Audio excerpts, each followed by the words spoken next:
It's me, Tony, back again with another video. Like I promised, I'm trying to record more often. So I'm gonna just start from the beginning. A lot of people will message me, excuse me, or inbox me and ask me, what am I doing in China? So, um, for those of you that don't know, again, I am teaching university. I teach American literature and beginning English and a college prep course for English majors. So,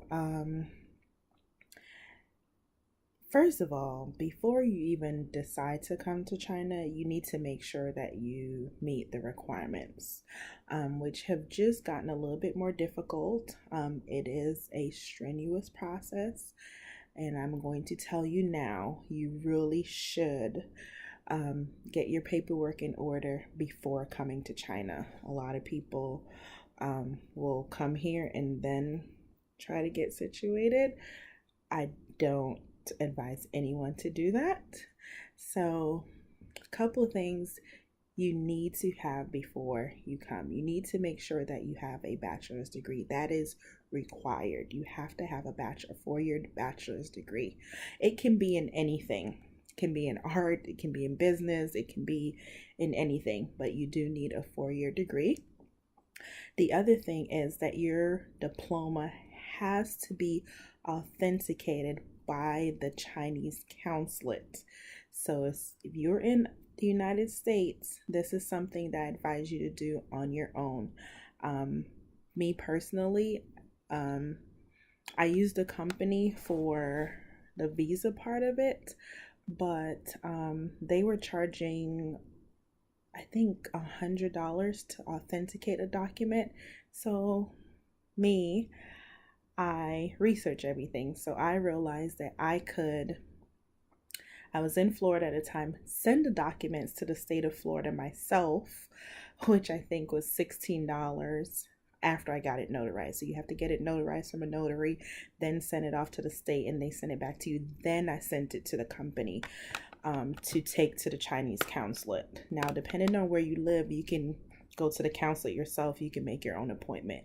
But again, living in Florida, the closest consulate was in Houston, Texas. That's who services that southeast region of Florida and North Carolina and Georgia and those states. So you just have to look it up and see which consulate can notarize your paperwork. So that's number one. Number two is you now need a background check. Now, this can be a regular background check from your local police department. I think mine was $2, $2 from the police department, but it also needs to be authenticated by the Chinese consulate. So again, getting it notarized and taking it, mailing it off to your Secretary of State, and then mailing that off to your company to get it authenticated. The major company, I believe, in Houston that I use is called bcvvisa.com, and I'll put that link down below for you as well. The third thing you need is a TEFL certificate. So that's Teachers of English Foreign Language, or a CELTA. I didn't have any of those, and I found actually on someone else's YouTube channel how to get it. So I will put that link in the bottom as well. Pretty much you're just going on Groupon, getting it really cheap, and just going through the course. You do need that notarized as well. But if you go through a regular company for a TEFL, it can cost you hundreds and up to thousands of dollars. And that's what I was worried about. I'm like, oh, I don't have that money right now. If you have it and you want to go sit in a course or something, that's totally your decision. But especially China, it doesn't really matter. You just need to have one. And of course, you need a passport. Your passport has to be valid for more than a year. If your passport has less than a year, I strongly suggest that you renew your passport before you apply for your visa. So the easiest way to come here is teaching. Um, Again, because it doesn't, um, you just need a 4 year degree to do so. Now, a lot of people, once they get here and they work, there are other jobs that you can apply for, and companies will sponsor your visa. But keep in mind that you are doing the paperwork and the process all over again. The other thing is you want to decide um, what age level you want to teach. If you want to teach younger primary school age children, um, especially in an international school, you can make really good money. And when I say really good money, I'm talking maybe 18,000 kwai yuan per month and up. Colleges and universities average decent salary 10,000 and up, 10 to 15, 16,000. But if you go to an international school, you're definitely working longer hours. But they're not really working longer hours. I know teachers that only teach um, 10, 15 hours per week, but they are required to still be there. They still have to be there from 8 to 5 or 9 to 4 or something like that. But they're only teaching 10 hours a week, but you're required to stay. Versus at a university, you get paid less, but you're not required to be there all day. It's just based on your schedule. For example, I teach 13 90-minute classes per week. So Mondays and Wednesdays, I'm finished at 11, 10 in the mornings, and I can leave or, anything like that. For me, it's okay because that's what I wanted right now. I have my daughter who's being homeschooled. I'm in school myself. And I just wanted a break from teaching high school. I taught high school in the United States, so I just wanted a break from that age group. So again, deciding what age group you want to teach. Secondly is deciding where you want to live. I currently live in Shanghai. I taught over the summer in Xi'an. I knew Xi'an. I did get 2 job offers in Xi'an. However, I felt like it wasn't ideal for my daughter. I have a teenage daughter. And one of the schools was just in the middle of nowhere. Versus Shanghai, we have everything. Even though I live amongst the locals and I do have to travel to get Western food or things like that, it's still accessible. If you choose to live in a smaller city, smaller towns, the middle of nowhere, if you're okay with that, then, go for it. But some people prefer to be in the city. I am in Shanghai, but again, I don't live amongst the Westerners. I decided to totally emerge in the culture. So I literally live 10-minute walk from my school. I didn't want to commute or anything like that. So you have to decide what's important for you. I will tell you, be careful of what companies you go through.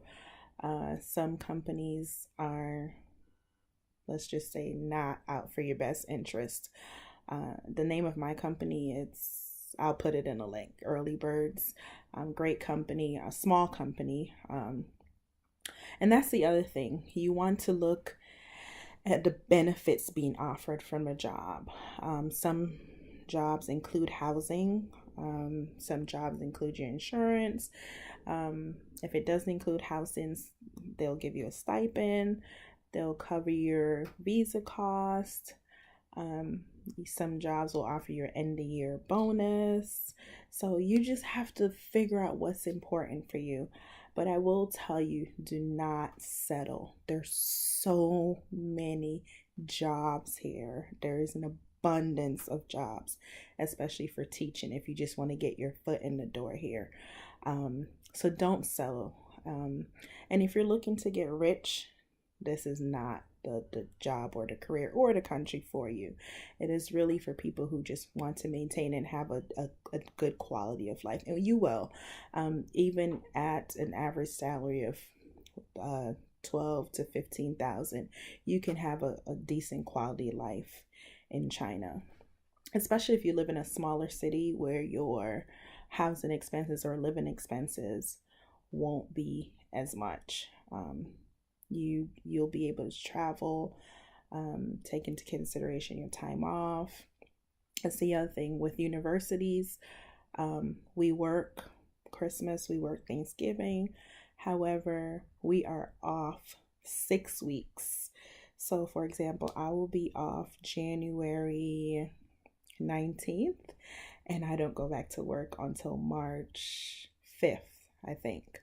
So, I've already booked a trip to Cambodia. My daughter and I will be gone for 5 weeks. So that's that's the advantage versus international schools. They're on more of a traditional schedule.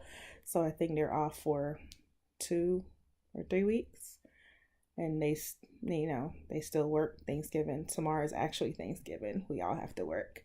So again, just a couple of things to consider. I don't know.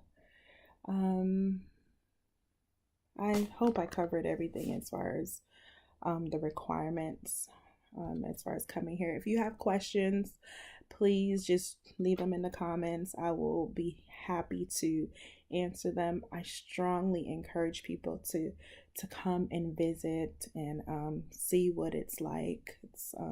China is growing. It's a great country. People are, for the most part, very friendly.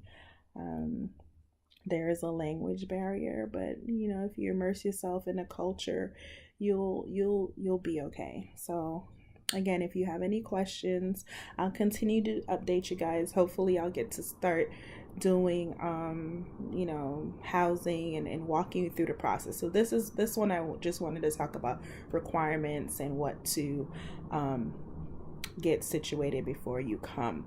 So I hope this was helpful. Again, if you have any questions, drop them in the comments. Tell me what you're thinking. Tell me what you have questions about. I will be happy to help you. Again, like, comment, share. It's your girl Tony. Love you guys.